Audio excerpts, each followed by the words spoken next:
Ma toute première nuit seule dans la forêt, sans tente ni abri artificiel.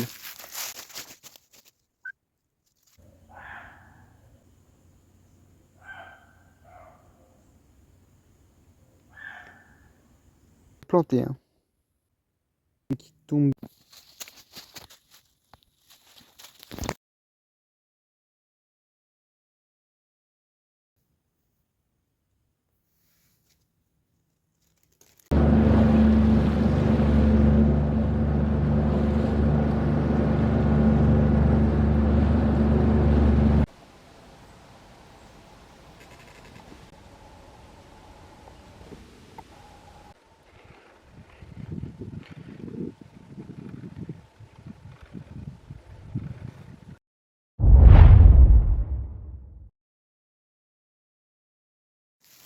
Bon, c'est le jour J. C'est donc ma toute première nuit seule dans la forêt, sans tente ni abri artificiel. Donc il va falloir que je me démerde. Je vous emmène avec moi, c'est une toute première pour moi. Un petit peu de stress et d'excitation et on est chaud. J'ai intérêt à me dépêcher, déjà 19 h. J'ai pas une minute à perdre. Je commence à m'enfoncer dans les bois. C'est des bois très touffus. Et là ma mission actuellement c'est de trouver un spot pour construire un abri d'urgence. Autant vous dire que c'est vraiment pas simple. Quand vous voyez la tête des bois. Et il faut savoir que c'est du petit haut, donc ça pique de partout. C'est une vraie galère. Je marchais tranquillement dans la forêt quand tout à coup...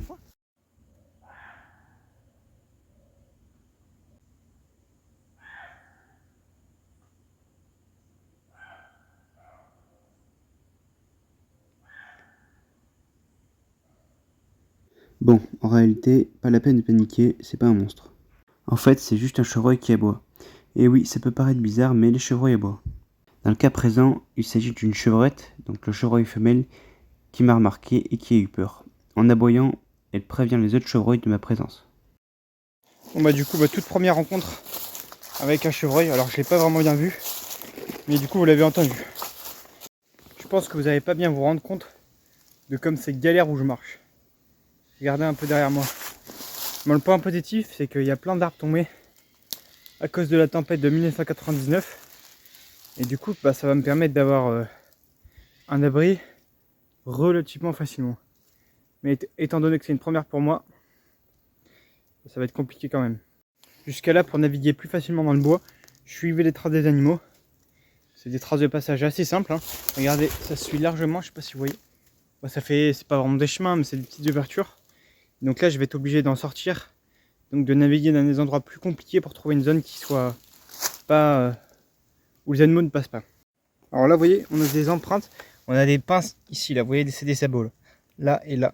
Et là, on a des animaux qui sont enfoncés, donc qui étaient assez lourds. Alors, soit du chevreuil, soit du sanglier. C'est pas facile à dire comme ça.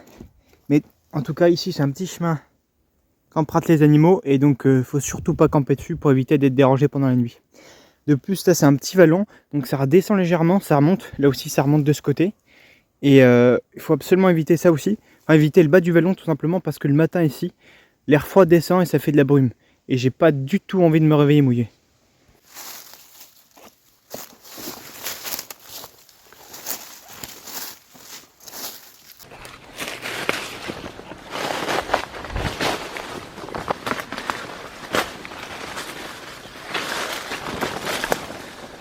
Bon, regardez, j'ai fini par trouver un spot assez convenable. Je me servirai de ça comme poutre principal. Je vais venir appuyer des branches comme ça. Je pense que ça va être assez cool.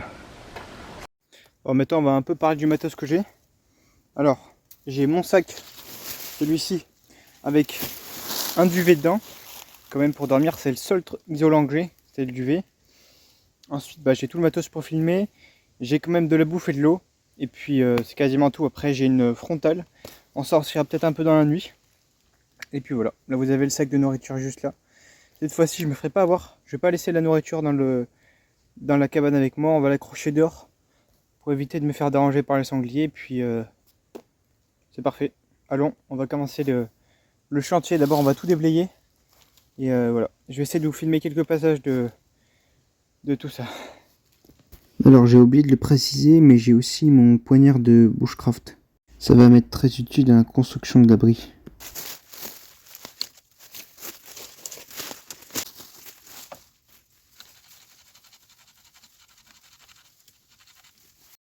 Alors l'une des choses les plus importantes en survie, c'est de bien réussir à s'isoler du sol. Alors tout simplement parce que la nuit, le sol aspire la chaleur du corps. Et donc si on n'est pas isolé du sol, on tombe plus facilement en hypothermie. Donc le truc là, c'est qu'il y a un petit problème, c'est qu'il y a pas mal de châtaignes. Donc j'ai tout balayé, j'ai mis toutes les feuilles là où il y a le moins de châtaignes possible. Ce que je vais faire, c'est que je vais revenir recouvrir avec ça. Et puis j'irai chercher un maximum de litière de la forêt pour pouvoir me recouvrir le plus possible.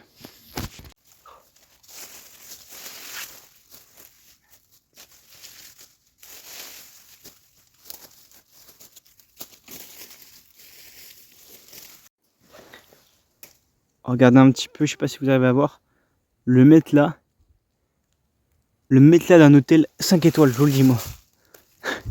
Non, plus sérieusement, c'est pas très confort, j'ai testé, mais ça me permet de m'isoler un minimum. Vous voyez, c'est plus haut, comme il y a à peu près 10 cm.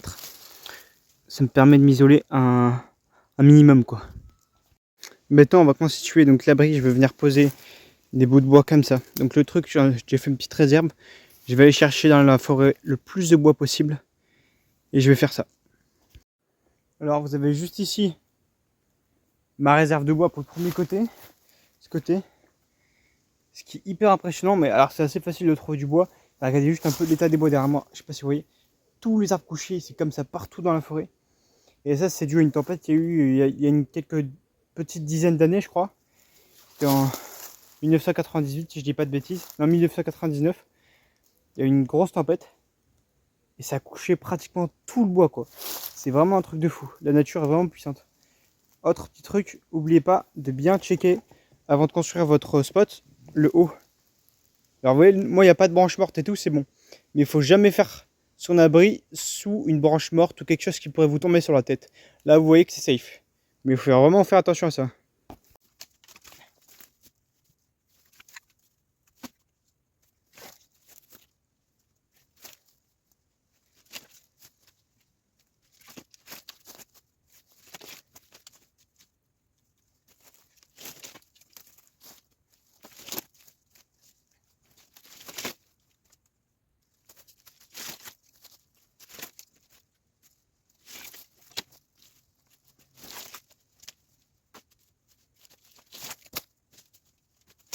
Bon là ça y est, je remarque les premières galères. Il y a plein de tiques.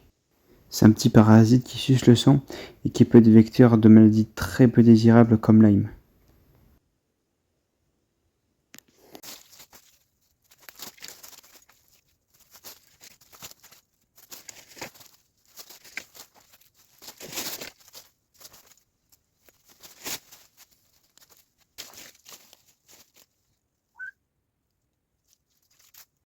Bon ça y est, je viens de finir de poser les branches.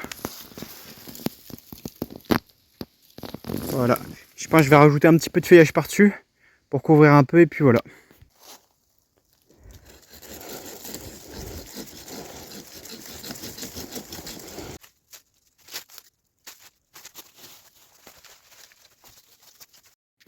Bon voilà, on vient tout juste de finir la cabane.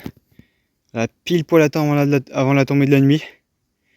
Maintenant je vais mettre le duvet. Je vais boire, me reposer un peu. Et après on fera une petite sortie nocturne et après j'irai faire dodo.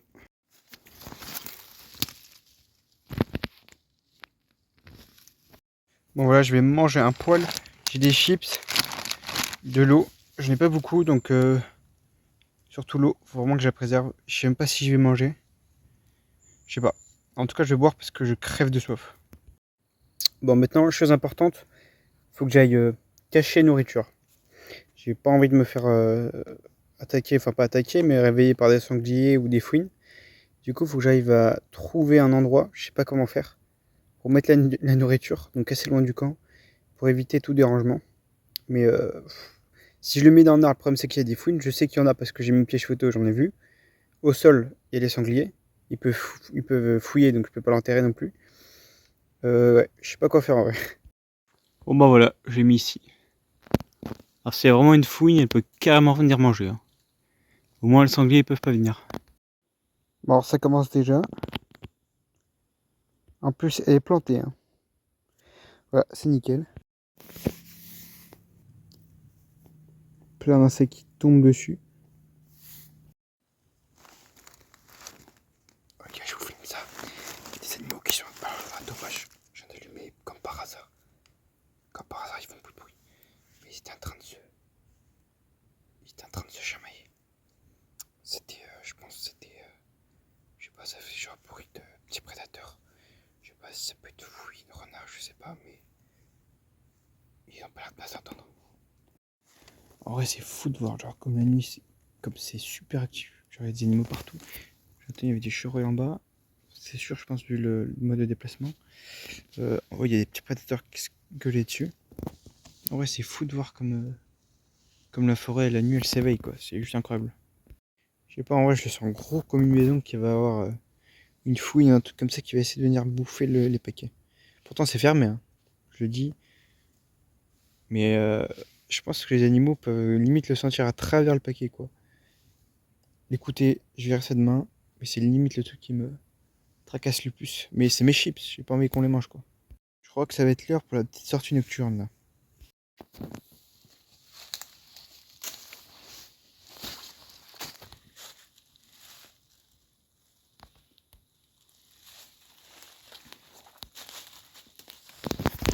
Là, je marchais tranquille quand tout à coup je repère des yeux qui brillent au loin. Vu que je suis curieux, je décide de m'approcher. Mais je reste quand même sur mes gardes.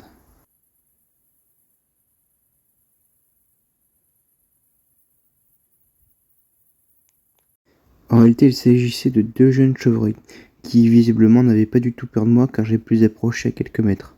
Bon, maintenant, il faut que j'arrive à retrouver mon chemin. Et autant vous dire que c'est pas si simple que ça, en vrai. Quand je peux, je marque des croix sur le bois mort. Hein. Jamais sur le bois vivant, mais sur le bois mort. Pour aussi me repérer un peu. Et même avec ça, bah, c'est franchement pas évident. Et voilà, j'ai retrouvé le palais. Regardez-moi comme c'est magnifique, quoi. Franchement, si ça vaut pas un hôtel 5 étoiles, bah là, je comprends pas. Hein. Bon, là, vous voyez pas, mais ça y est, je suis installé. Je suis prêt à dormir. Regarde un petit peu comme je suis installé. Tac.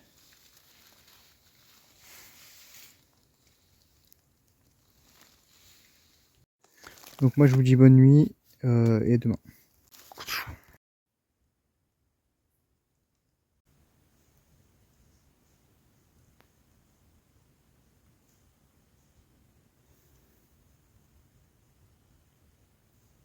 Je suis ici.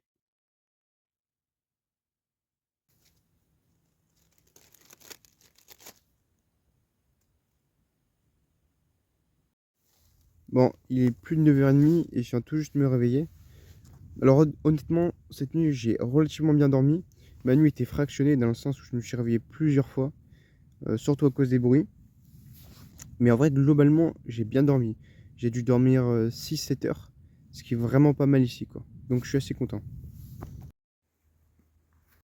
Bon, je viens juste de décrocher le sac de nourriture.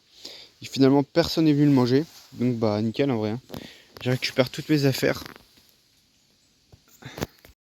Le M de ma nourriture. Bon bah voilà, c'est fini. J'ai juste à retrouver mon chemin. Alors ça n'a pas bougé depuis hier. C'est pas facile de naviguer dedans. Pas que je me perde. Mais ça devrait facilement se faire. Bon, je viens de me viander la gueule. Mais j'ai réussi à retrouver le chemin. Donc voilà, c'est la fin de cette expérience. J'espère que ça vous aura plu. Moi, c'était vraiment quelque chose d'incroyable. Je suis trop content de l'avoir fait. En rentrant à la maison, j'ai constaté que j'avais une vingtaine de piqûres au total et plusieurs tiques sur le corps.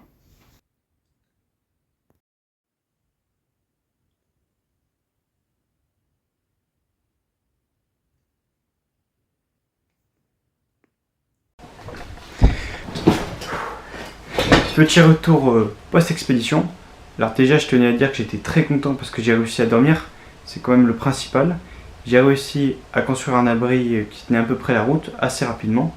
Il m'est pas tombé sur la tête, donc ça c'est chouette. Mais comme vous avez vu, le petit souci c'était les insectes. j'ai eu plein de piqûres de moustiques, d'araignées et de tiques. Alors quand je suis rentré, j'en avais une vingtaine à peu près sur le corps. J'ai tout désinfecté. J'ai retiré les tiques que j'avais sur le corps avec des pinces fait pour. J'ai ensuite désinfecté.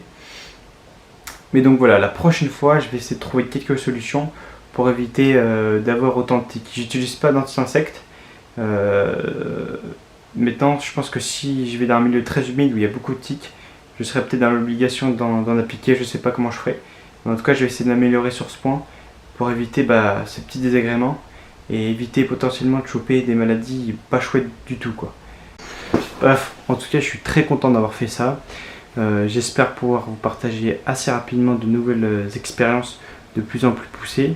Je vais essayer de m'améliorer autant sur le montage que sur comment reporter, comment vous filmer mes expéditions. Et en tout cas, je vous remercie du fond du cœur d'avoir regardé cette vidéo jusqu'ici et on se dit à très bientôt.